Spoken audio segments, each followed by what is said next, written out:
The Legend of Zelda Tears of the Kingdom is finally upon us, and I have played a lot of it. It's not even going to be a question if it is a good game. The true question is, does it hold up with the other Zelda releases like Breath of the Wild and Ocarina of Time? Some of the most classic video games ever made. Luckily, I can tell you definitely, yes, it holds up, and it even succeeds in some areas even more and in some areas not. But it's absolutely clear that this game is already a masterpiece with the most unique way of gameplay problem solving out there. An amazing scope of freedom and adventure. Let's talk about it. Hello guys, welcome to a new Ace Ice review, and finally I am going to review The Legend of Zelda Tears of the Kingdom. I'm sorry this took a little bit longer than the other reviews and games because this game is just gigantic in content, and I've played almost 80 hours plus of this game to finish it. Let's talk about it because it's a lot.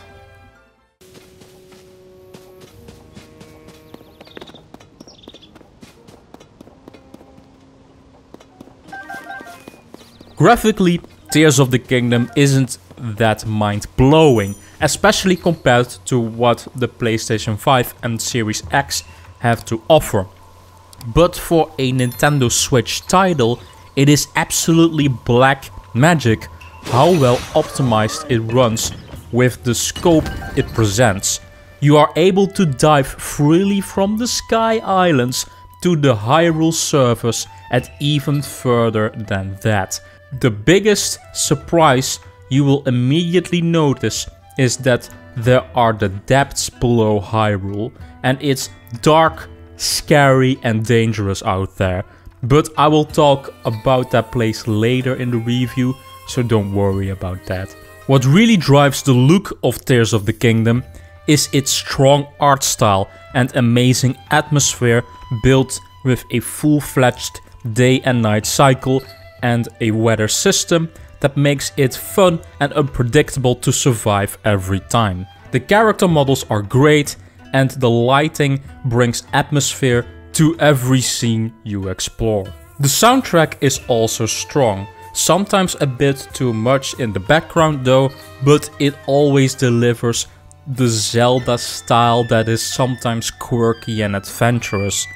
The performance is alright. I haven't encountered really any bug in my 80+ hour playtime. However, the game does suffer from regular frame drops in Ultra Hand mode.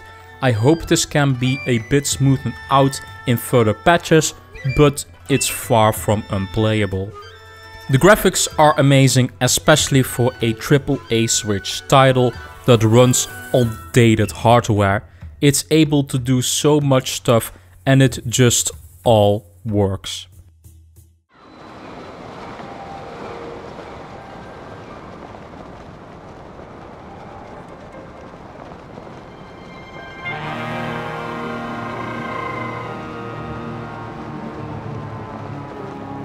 The gameplay in Tears of the Kingdom is huge and I don't really know where to start. Let's begin with the main powers you have at your fingertips. Ultra Hand lets you build almost anything you want. You want to build a boat to get over this body of water? You can absolutely do that. You want to build a bridge to get over an obstacle? You can do that too. Sometimes though, the controls of Ultra Hand can get a bit funky though, but like Todd Howard would tell you, it just works.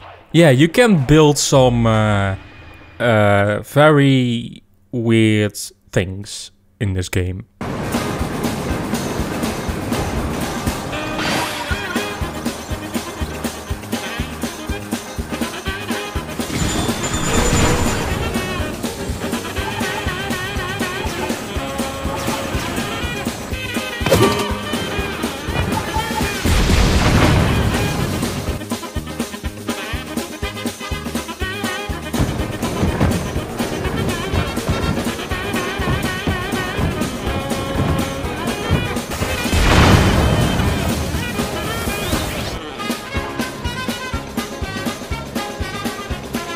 I don't condemn any form of Korok torture on this channel, by the way.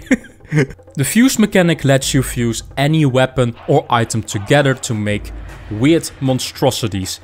This is such a unique mechanic, and you don't see this anywhere else in any single player action-adventure game, at least that I have played in the last 10 years. You want to have two swords together to have more reach? Sure, why not? Or strap a rocket on your shield to boost yourself into the air. Your imagination is the limit of what's possible in this game. It doesn't really fix the weapon durability in a good way though, so if you aren't a fan of weapon durability in Breath of the Wild, then you won't be a fan of it in this game. Ascent might be low-key the best new power in the game. It lets you ascend through any roof as long as there is a proper ceiling, and you can absolutely use this power to cheat through a lot of obstacles on your way.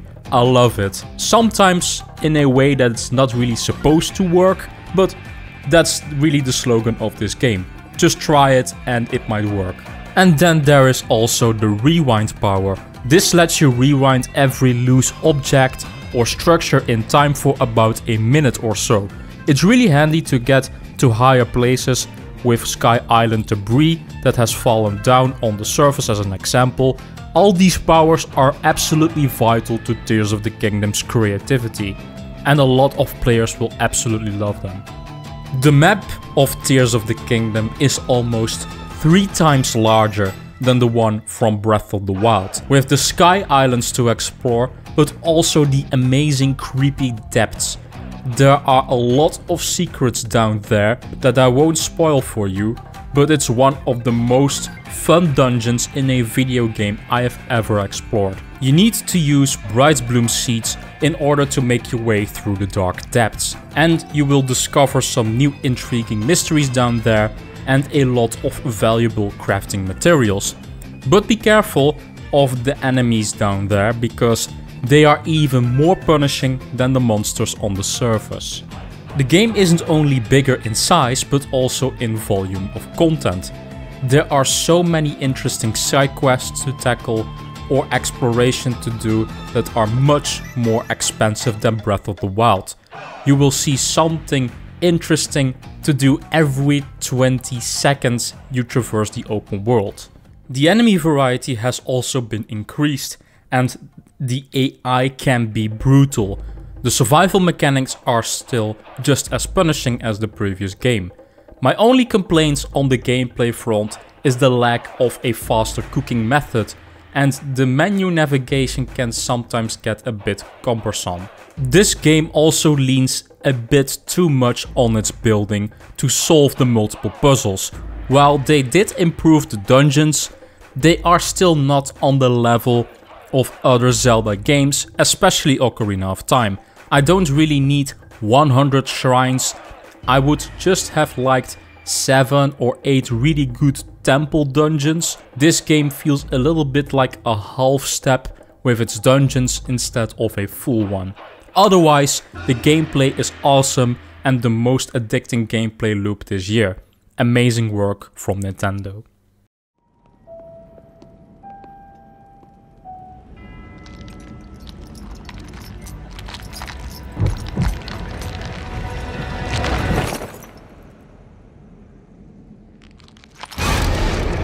The story of Tears of the Kingdom is absolutely approved upon from Breath of the Wild. There are some truly dark twists that you won't expect at all in this narrative. I am still not the biggest fan of the fragmented storytelling though, but they really tried to improve on the narrative structure here. Spoiler alert, Ganon is also in this game, even though it's not really that spoilery because he is in the trailers. This might be one of the best renditions of Ganon yet. It's great stuff. The lore is vastly improved and the characters that you will meet are colorful and interesting to talk to. I don't have many problems on this front whatsoever. I love how the lore in Tears of the Kingdom is so interweaved with its gameplay structure. If you explore more of the world, you will find out more on what happened with the world and its characters and how it evolved from your last visit in Breath of the Wild. In a nutshell, the story has a great upgrade from Breath of the Wild, and all the side quests that you tackle are fun and aren't any sorts of time wasters. There is a ton of detail in its world building and quest lines that only enhance the exploration, and it never holds your hand in any way.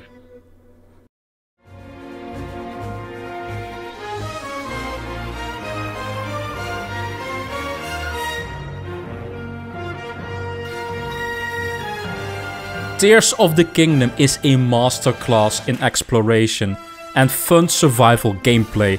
This game is a technical wonder that I still admire on how the hell it can even exist on the Switch at all. Although the dungeons are still a half step up instead of a full step, Tears of the Kingdom does so much stuff right, and it's so brilliant in everything that it does that it doesn't really matter at the end of the day. You might not like the weapon durability or the fragmented storytelling. The sheer amount of exploration is the best I have seen in a video game for a long time. This game will go down as a classic and no one will forget it anytime soon. The score for The Legend of Zelda Tears of the Kingdom is a masterpiece, 10 out of 10, with a skill score from 10 to 10. Now that was our review, our Ace Ice review. Let us know in the comment section down below. What did you guys think of Tears of the Kingdom? Have you already played it? Let me know in the comment section down below. Do you guys agree that this game is a masterpiece as well? The next review might be Final Fantasy 16. I've already played the demo of it and it is very good so far. It's probably going to be one of the true competitors towards Zelda and as well as Starfield. It looks very good as well. There might be a Ace Ice podcast maybe in the near future. We were planning to do one this month, but it didn't really pan out because I got sick. I'm sorry for that. I'm still a little bit sick in my throat. I'm coughing a lot. I hope at least that you guys enjoyed this review. Thank you guys for watching as always. Don't forget to subscribe if you want to see more video game reviews. Like this video if you liked it, and of course visit our social media in the description down below. And don't forget to subscribe to Get Rekt, our gaming news channel on YouTube. I will link it in the description down below. And I'll see you guys in the next Ace Ice video. Bye bye.